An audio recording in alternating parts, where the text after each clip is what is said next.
Dogs in ancient China. Guardians, hunters, and royal companions. Dogs have held a special place in human history for thousands of years, and ancient China was no exception. From companions of the elite to protectors of homes and spiritual guardians, dogs played an essential role in Chinese society. Their significance extended beyond mere domestication, intertwining with mythology, symbolism, and even early veterinary medicine. The origins of dogs in China. Archaeological evidence suggests that dogs were among the first animals domesticated in China. The oldest remains of domesticated dogs in China date back to 7000 BCE, found at sites associated with the early Neolithic Yangshan and Peigang cultures.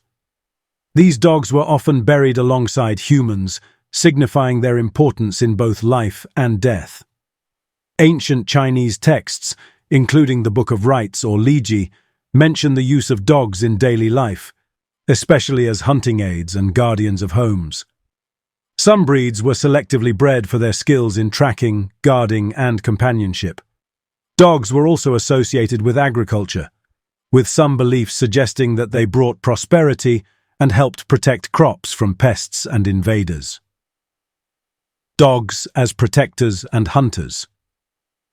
In early Chinese civilization, dogs were primarily utilized for protection and hunting. They helped guard crops from wild animals and served as loyal defenders of homes and villages. The noble classes, particularly during the Shang dynasty, 1600 to 1046 BCE, and the Zhou dynasty, 1046 to 256 BCE, often used dogs for hunting expeditions, where they were trained to track and retrieve game. War dogs also played a role in early Chinese military history. Some records suggest that large, fierce breeds were used in battles to intimidate enemies and disrupt formations. These dogs were often armored and trained to attack on command, demonstrating their strategic value in warfare. Dogs in Chinese mythology and religion.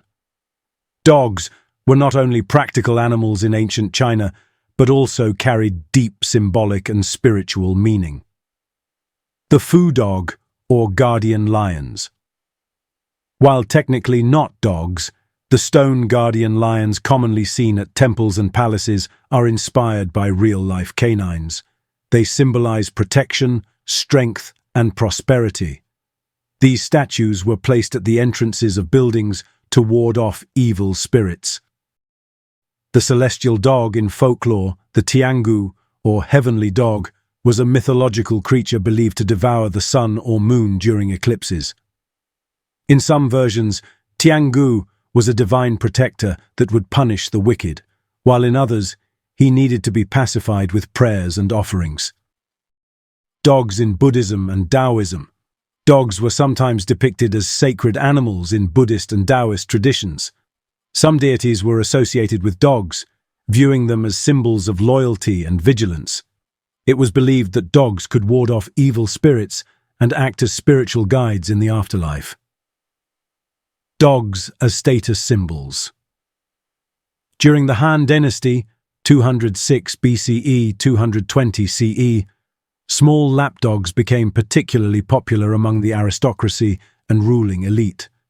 Breeds such as the Pekingese and Shih Tzu were bred as imperial pets, often kept in palaces and treated with great reverence. These dogs were selectively bred for their compact size, elegance, and affectionate nature, serving as symbols of wealth and refinement. The Tang, 618 to 907 CE, and Song dynasties, 960 to 1279 CE, saw further development in specialized breeding, with miniature dogs becoming highly sought after by noble families. These dogs often appeared in paintings, poetry, and even legal records, indicating their high status. Some emperors even appointed servants specifically to care for their beloved canine companions. Dogs in early Chinese medicine. Ancient Chinese medicine acknowledged the therapeutic and medicinal value of dogs. Their keen senses, particularly their ability to detect illness and changes in a person's condition, were noted by scholars. Some medical texts reference dogs' internal organs and bodily functions as having potential healing properties, though modern perspectives have moved away from these early beliefs. In some cases, it was believed that a dog's presence could absorb negative energy and bring good fortune to households. Additionally, dog bones and other byproducts were occasionally used in traditional medicine, though these practices have largely been abandoned in modern times.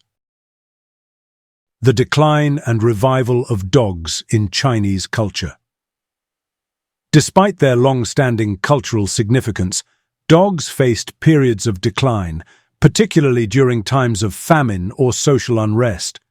During some dynastic transitions, dogs were seen as food sources rather than loyal companions, especially in impoverished regions. There were also times when stray dogs were viewed as pests in overcrowded urban areas. However, the love for dogs endured, and they remained an integral part of family life. By the Ming, 1368 to 1644 CE, and Qing, 1644 to 1912 CE, dynasties, dog breeding saw a revival, with certain breeds being carefully maintained to preserve their lineage. Imperial courts continued to favor small breeds, while rural communities relied on larger dogs for protection and herding.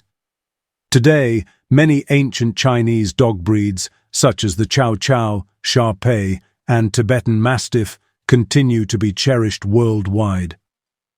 These breeds carry the legacy of their ancestors, preserving centuries-old traits that made them beloved in ancient China. Conclusion. Dogs in ancient China were much more than mere pets. They were guardians, hunters, spiritual symbols, and treasured companions of the elite. Their presence in Chinese mythology, literature, and daily life reflects their deep-rooted importance in Chinese culture. Even today, the reverence for dogs in China continues, with their historical roles influencing modern attitudes toward these loyal companions. The ancient bond between humans and dogs remains unbroken, a testament to their enduring significance in society. Whether as protectors of the home, symbols of divine power, or cherished friends, dogs have left an indelible mark on Chinese history and continue to be valued in the modern world.